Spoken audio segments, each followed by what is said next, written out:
আসসালামু আলাইকুম। Walton AC presents world cup অ্যানালিসিসে সকলকে আমন্ত্রণ। মার্ক কুকুরিয়াকে আপনি এক পাশে রাখেন, কারণ তার সাইনিংটা রিয়াল মাদ্রিদে অনেক পরে হয়েছে। আদারওয়াইজ স্প্যানিশ এই টিমটাতে রিয়াল মাদ্রিদের কোনো ফুটবলার নাই, বার্সেলোনার ম্যাক্সিমাম ফুটবলার। এর পেছনে সবচেয়ে বড় কারণটা হচ্ছে স্পেনের এই টিমটার যে ফুটবল প্যাটার্ন, সেই ফুটবল প্যাটার্ন অনুযায়ী বার্সেলোনার ম্যাক্সিমাম প্লেয়ারকে রাখাটাই আসলে উচিত ছিল, কিংবা কোচের স্ট্র্যাটেজি অনুযায়ী সেটাই উচিত। এবং সেই সঙ্গে আরেকটা খুব ইম্পর্টেন্ট ফ্যাক্টর, সেটা হচ্ছে রিয়াল মাদ্রিদ টিমটা আসলে বর্তমানে ইন্টারন্যাশনাল সুপারস্টারসদের উপরই অনেক বেশি মাত্রায় ডিপেন্ডেন্ট। সেই জায়গায় স্প্যানিশ ক্যারেক্টার ওই রকম খুব বেশি ছিল না, যেটা আসলে স্পেনের এই টিমটাকে অনেক বেশি মাত্রায় কমপ্লিমেন্ট করতে পারে। তারপর আসলে কোন কোন পজিশনে কে থাকতে পারতেন সেই ব্যাপারটা নিয়ে আলোচনা করতে চাই, এবং আসলে কেন নাই সেই ব্যাপারটা নিয়ে আলোচনা করতে চাই। নাম্বার ওয়ান যে পজিশনটা আসলে সেটা হচ্ছে দানি কারবালের পজিশনটা, রাইট ব্যাক পজিশনের এই প্লেয়ার। একে তো এই যে একটা অনেক বড় ফ্যাক্টর, 34 ইয়ার্স ওল্ড, সেটা একটা বিষয়। আর একটা বিষয় হচ্ছে স্পেনের এই টিমটার রাইট ব্যাক পজিশন কিংবা লেফট ব্যাক পজিশন, দুটা পজিশনে আমি যদি বলি না কেন, সবচেয়ে ইম্পর্টেন্ট হচ্ছে ওভারল্যাপ এবং আন্ডারল্যাপিং করাটা। অর্থাৎ ফুল ব্যাক পজিশনের প্লেয়ারদের আসলে উইং নির্ভর ফুটবলটা অনেক বেশি মাত্রায় ইম্পর্টেন্ট। আপনি দেখবেন যে পেদ্রো পোরোর সঙ্গে লামিন ইয়ামালের যে জুটিটা যেভাবে আসলে জমেছে, ইভেন লাস্ট ম্যাচটাতে পেদ্রো পোরো যেভাবে গোলটা দিয়েছেন, সবকিছু মিলিয়ে কিন্তু এটা অনেক বেশি মাত্রায় জাস্টিফাইড যে কেন ওই পজিশনটাতে আসলে দানি কারভালকে বিবেচনা করা হয় নাই, বা দানি কারভালকে ওই পজিশনটা বিবেচনা করেন নাই স্প্যানিশ কোচ। কারণ ডেফিনেটলি পেদ্রো পোরোর মতো ওই নেচারের প্লেয়ার স্পেনের এই টিমটার প্লেইং ধরন বা প্লেইং প্যাটার্নের সঙ্গে অনেক বেশি মাত্রায় যান, এবং ডেফিনেটলি লামিন ইয়ামালকে ওই জায়গায় কমপ্লিমেন্ট করাটা একটা খুব গুরুত্বপূর্ণ ফ্যাক্টর হয়ে দাঁড়ায়। পেদ্রো পোরোর মধ্যে কিন্তু সেই নেচারের জায়গাটা আছে। লেফট ব্যাক পজিশনের প্লেয়ার যদি চিন্তা করেন, Mark Cucurella he is the best.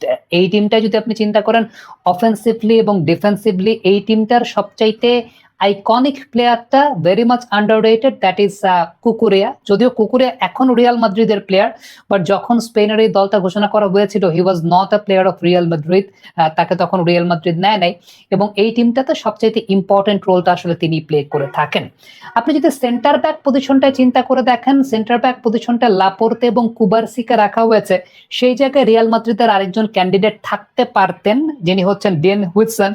তিনি আসলে কেন নাই সেটার কারণটা আপনারা কিন্তু স্পেনের এই খেলাটার প্লেইং নেচার দেখে বুঝতে পারছেন। স্পেন অনেক বেশি মাত্রায় হাইলাইন ডিফেন্স করে। এখানে আসলে অনেকগুলো ফ্যাক্টর খুব গুরুত্বপূর্ণ। একটা হচ্ছে বল প্রোগ্রেশন, বল ক্যারি, এবং সেই সঙ্গে আসলে পাসিং এবিলিটির জায়গাটা। 5+ স্টার রেটিং প্রাপ্ত দেশের সর্বোচ্চ বিদ্যুৎ সাশ্রয়ী ওয়ালটন এসি স্মার্ট কমফোর্ট এখন নেক্সট লেভেলে।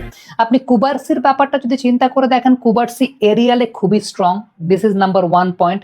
নাম্বার টু হচ্ছে স্পেন যখন হাইলাইনে খেলছে সেই জায়গাটা কুবারসির মতো এরকম প্লেইং অ্যাট্রিবিউটার প্লেয়ার আসলেই খুবই গুরুত্বপূর্ণ, যে কারণে এই ওয়ার্ল্ড কাপের আসলে সেরা সেন্টার ব্যাকটা কুবারসিকে বলা হচ্ছে। এবং একে তো তিনি এরিয়ালি অনেক স্ট্রং থাকেন, এটা হচ্ছে নাম্বার ওয়ান পয়েন্ট।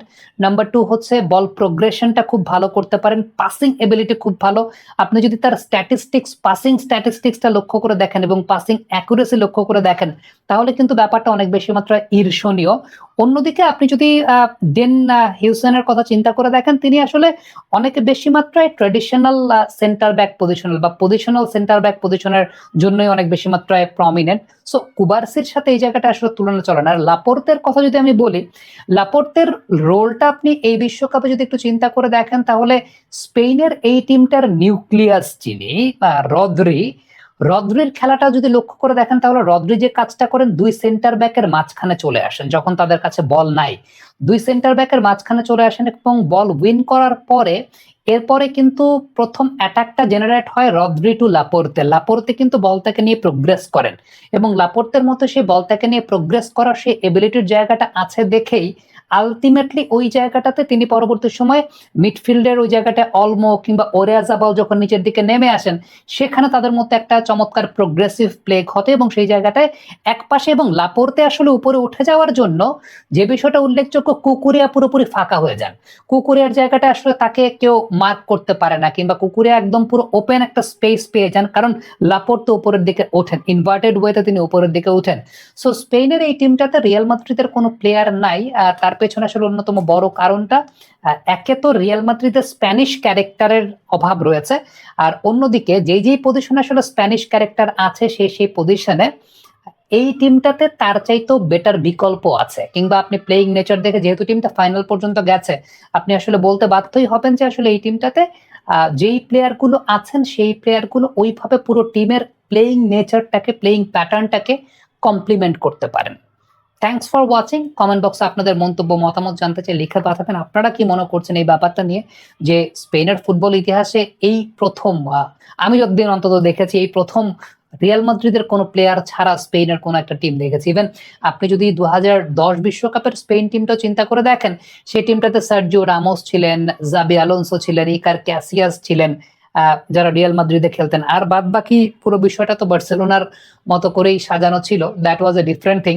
কিন্তু রিয়াল মাদ্রিদের খুব গুরুত্বপূর্ণ 3জন প্লেয়ার কিন্তু ছিলেন, বিশেষ করে Xabi Alonso, one of my favourite players of all time. এই প্লেয়ারটা আসলে মাঠে যখন থাকতেন তখন বোঝা যেত না তিনি আছেন, কিন্তু মাঠে যখন থাকতেন না তখন বোঝা যেত যে আসলে কি নাই। So that is a thing যেটা আসলে রিয়াল মাদ্রিদের প্লেয়ার কেন এই বিশ্বকাপে নাই, এই স্পেনের প্লেইং প্যাটার্নের সঙ্গে রিয়াল মাদ্রিদের স্প্যানিশ ক্যারেক্টারের অভাব, সেটা একটা গুরুত্বপূর্ণ বিষয়। যারা আছেন তারা আসলে ওই পজিশনগুলোতে আসলে খুব বেশি কমপ্লিমেন্ট করেন না, তার চেয়ে তো বেটার ক্যারেক্টার এই স্পেন টিমে আছে। কমেন্ট বক্সে আপনাদের মন্তব্য, মতামত। আসসালামু আলাইকুম। Walton AC presents world cup অ্যানালিসিসে সকলকে আমন্ত্রণ। মার্ক কুকুরিয়াকে আপনি এক পাশে রাখেন, কারণ তার সাইনিংটা রিয়াল মাদ্রিদে অনেক পরে হয়েছে। আদারওয়াইজ স্প্যানিশ এই টিমটাতে রিয়াল মাদ্রিদের কোনো ফুটবলার নাই, বার্সেলোনার ম্যাক্সিমাম ফুটবলার। এর পেছনে সবচেয়ে বড় কারণটা হচ্ছে স্পেনের এই টিমটার যে ফুটবল প্যাটার্ন, সেই ফুটবল প্যাটার্ন অনুযায়ী বার্সেলোনার ম্যাক্সিমাম প্লেয়ারকে রাখাটাই আসলে উচিত ছিল, কিংবা কোচের স্ট্র্যাটেজি অনুযায়ী সেটাই উচিত। এবং সেই সঙ্গে আরেকটা খুব ইম্পর্টেন্ট ফ্যাক্টর, সেটা হচ্ছে রিয়াল মাদ্রিদ টিমটা আসলে বর্তমানে ইন্টারন্যাশনাল সুপারস্টারসদের উপরই অনেক বেশি মাত্রায় ডিপেন্ডেন্ট। সেই জায়গায় স্প্যানিশ ক্যারেক্টার ওই রকম খুব বেশি ছিল না, যেটা আসলে স্পেনের এই টিমটাকে অনেক বেশি মাত্রায় কমপ্লিমেন্ট করতে পারে। তারপর আসলে কোন কোন পজিশনে কে থাকতে পারতেন সেই ব্যাপারটা নিয়ে আলোচনা করতে চাই, এবং আসলে কেন নাই সেই ব্যাপারটা নিয়ে আলোচনা করতে চাই। নাম্বার 1 যে পজিশনটা আসলে, সেটা হচ্ছে দানি কারবালের পজিশনটা, রাইট ব্যাক পজিশনের এই প্লেয়ার।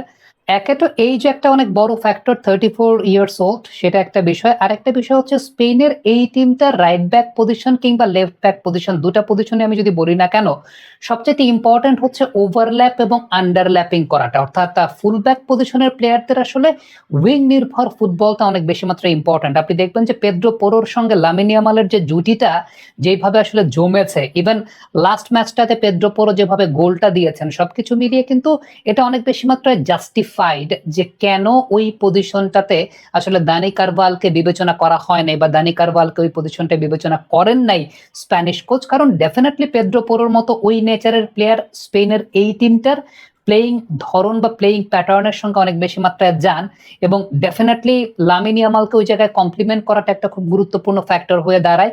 পেদ্রো পোরোর মধ্যে কিন্তু সেই নেচারের জায়গাটা আছে। লেফট ব্যাক পজিশনের প্লেয়ার যদি চিন্তা করেন, Mark Cucurella, he is the best.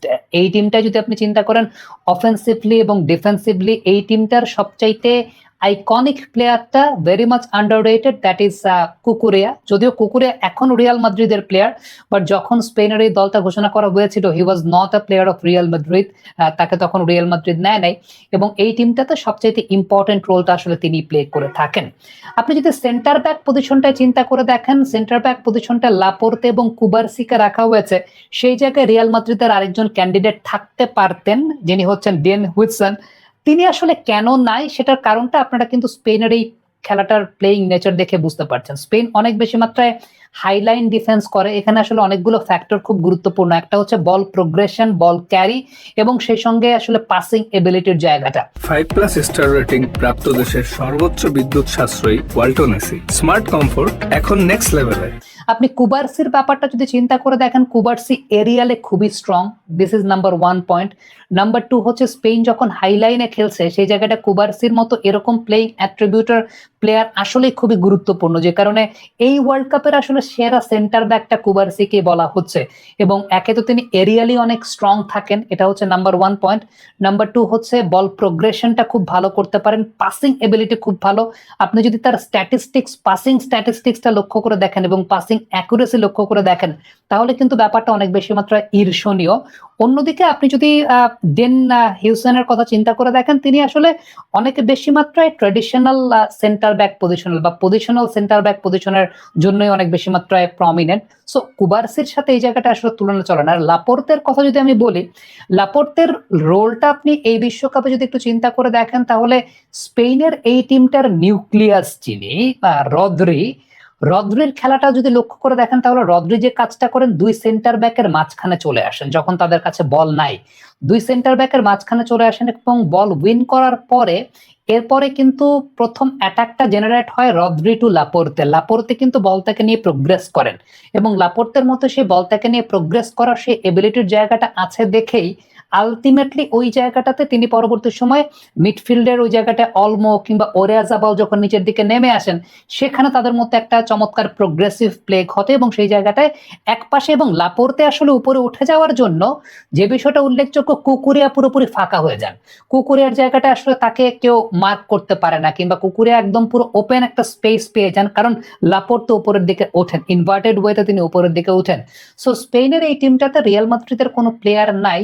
তার পেছনে আসলে অন্যতম বড় কারণটা, একে তো রিয়াল মাদ্রিদের স্প্যানিশ ক্যারেক্টারের অভাব রয়েছে, আর অন্যদিকে যেই পজিশনে আসলে স্প্যানিশ ক্যারেক্টার আছে সেই পজিশনে এই টিমটাতে তার চাইতেও বেটার বিকল্প আছে, কিংবা আপনি প্লেইং নেচার দেখে যেহেতু টিমটা ফাইনাল পর্যন্ত গেছে, আপনি আসলে বলতে বাধ্যই হবেন যে আসলে এই টিমটাতে যেই প্লেয়ার গুলো আছেন সেই প্লেয়ার গুলো ওইভাবে পুরো টিমের প্লেইং নেচারটাকে, প্লেইং প্যাটার্নটাকে কমপ্লিমেন্ট করতে পারেন। Thanks for watching. কমেন্ট বক্সে আপনাদের মন্তব্য মতামত জানতে চাই, লিখে পাঠাবেন। আপনারা কি মনে করছেন এই ব্যাপারটা নিয়ে, যে স্পেনের ফুটবল ইতিহাসে এই প্রথম, আমি যতদিন অন্তত দেখেছি, এই প্রথম রিয়াল মাদ্রিদের কোনো প্লেয়ার ছাড়া স্পেনের কোনো একটা টিম দেখেছি। ইভেন আপনি যদি 2010 বিশ্বকাপের স্পেন টিমটা চিন্তা করে দেখেন, সেই টিমটাতে সার্জিও রামোস ছিলেন, জাবি আলোনসো ছিলেন, ইকার ক্যাসিয়াস ছিলেন, যারা রিয়াল মাদ্রিদে খেলতেন। আর বাদ বাকি পুরো বিষয়টা তো বার্সেলোনার মতো করেই সাজানো ছিল, that was a different thing. কিন্তু রিয়াল মাদ্রিদের খুব গুরুত্বপূর্ণ তিনজন প্লেয়ার কিন্তু ছিলেন, বিশেষ করে Xabi Alonso, one of my favourite players of all time. এই প্লেয়ারটা আসলে মাঠে যখন থাকতেন তখন বোঝা যেত না তিনি আছেন, কিন্তু মাঠে যখন থাকতেন না তখন বোঝা যেত যে আসলে কি নাই। So that is a thing যেটা আসলে রিয়াল মাদ্রিদের প্লেয়ার কেন এই বিশ্বকাপে নাই, এই স্পেনের প্লেইং প্যাটার্নের সঙ্গে রিয়াল মাদ্রিদের স্প্যানিশ ক্যারেক্টারের অভাব, সেটা একটা গুরুত্বপূর্ণ বিষয়। যারা আছেন তারা আসলে ওই পজিশনগুলোতে আসলে খুব বেশি কমপ্লিমেন্ট করেন না, তার চাইতে বেটার ক্যারেক্টার এই স্পেন টিমে আছে। কমেন্ট বক্সে আপনাদের মন্তব্য মতামত